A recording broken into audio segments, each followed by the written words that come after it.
Kieron या हमजाद, जिनका जिक्र इस्लाम के हॉली बुक कुरान मजीद में आता है और इन्हें हमारा पर्सनल जिन बताया गया है। तो क्या सचमुच में करीन और हमजाद हमारे पर्सनल जिन है या ये मात्र एक किसी की कल्पना है? तो आज की इस वीडियो में हम और आप मिलकर अपने पर्सनल जिन कारिन के बारे में जानेंगे और यह भी जानेंगे कि क्या यह एंटिटीज सच में एग्जिस्ट करती है या एक कल्पना मात्र है।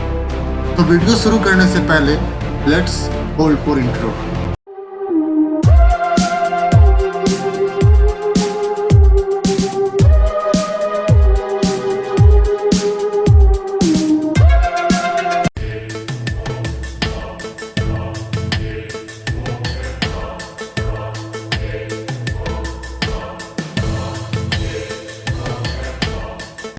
तो वीडियो में सबसे पहले ये जानते हैं कि कारिन या हमजाद कहते किसे हैं और इनका मतलब क्या होता है। तो कारिन एक अरबी शब्द है जिसका मतलब होता है साथी, और हमजाद एक उर्दू शब्द है जिसका मतलब होता है साथ पैदा होने वाला। कारिन और हमजाद सुनने में अलग अलग लगते हैं लेकिन इनका मतलब एक ही होता है। In the book of Quran, जिसमें यह जिक्र है कि जब किसी इंसान का बच्चा पैदा होता है तो उसके साथ दो एंटिटीज भी पैदा होती है, जिसमें एक को एंजल यानी कि फरिश्ता और दूसरे को डेविल यानी कि शैतान, शयातीन, हमजाद या करीन कहा जाता है। और जैसा कि मैंने पहले बताया था कि हमजाद का मतलब होता है साथ पैदा होने वाला और कारिन का मतलब होता है साथी। तो अब बहुत सारे लोगों के मन में यह भी सवाल उठ रहा होगा कि कारिन या हमजाद को पैदा कौन करता है। तो अकॉर्डिंग टू कुरान, जब एक इंसान पैदा होता है तो उसके साथ इब्लिस, जिसे इस्लाम में एक जिन बताया गया है, एक शैतान को भी जन्म देता है जो उसके साथ मरते दम तक रहता है।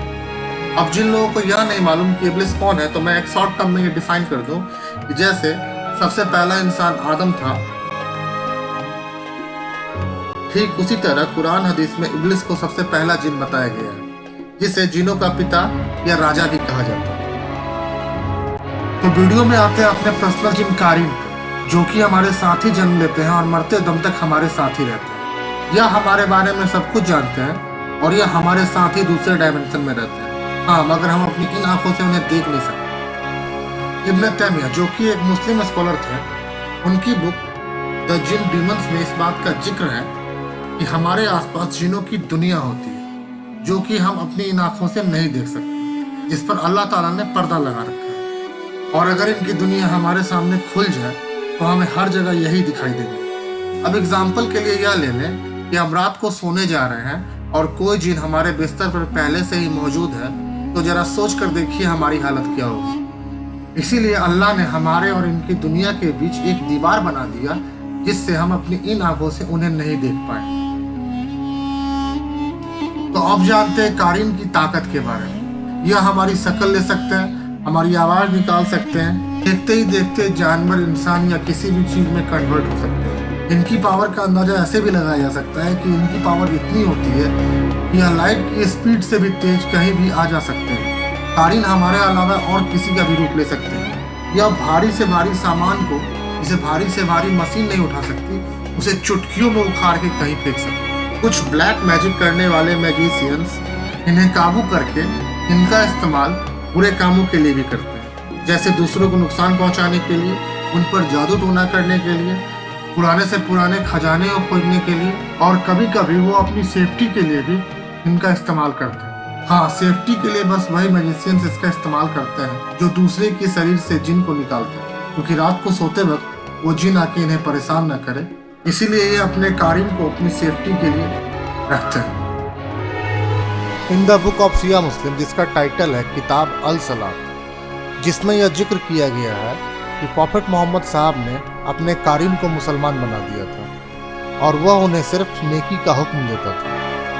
अब हम में से बहुत लोगों के मन में यह सवाल उठ रहा होगा, क्या कभी हम अपने कारिन को देख सकते हैं या बुला सकते हैं? तो अकॉर्डिंग टू कुरान इसका जवाब है नहीं, क्योंकि हम उन्हें अपनी इन आंखों से नहीं देख सकते और कुरान में किसी जादूगर या ब्लैक मैजिशियन की मदद से अपनी कारिन को बुलाना गलत और गुनाह माना गया है।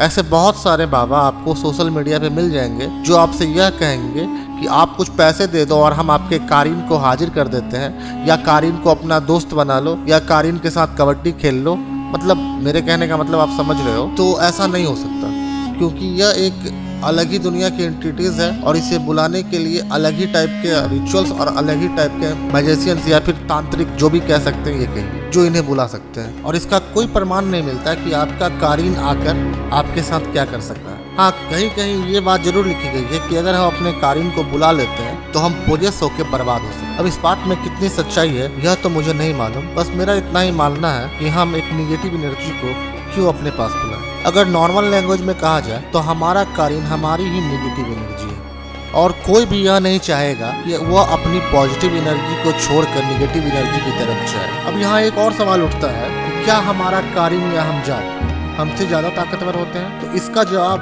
हाँ भी है और ना भी। हाँ इसलिए है क्योंकि यह एक डेविल एंटिटीज है जिसके कारण यह बहुत शक्तिशाली होते हैं और हमारा इनका कोई मुकाबला नहीं। और ना इसलिए है क्योंकि अगर हम अच्छे कर्म करें, अपने हॉली बुक वेद पुराण जिसे भी मानते हैं उसमें लिखी गई बातों को फॉलो करें और अपने अल्लाह भगवान रब पे भरोसा रखें तो यह नेगेटिव एंटिटीज हमारा कुछ नहीं बिगाड़ सकती। तो वीडियो में यहाँ तक बने रहने के लिए धन्यवाद। अगर वीडियो अच्छी लगी तो लाइक करें, अपने दोस्तों के साथ शेयर करें, सब्सक्राइब करें, कमेंट करें और एक रिक्वेस्ट है कि वो जो नीचे लाल बटन सब्सक्राइब वाला दिख रहा है उसे एक बार फोड़ दें।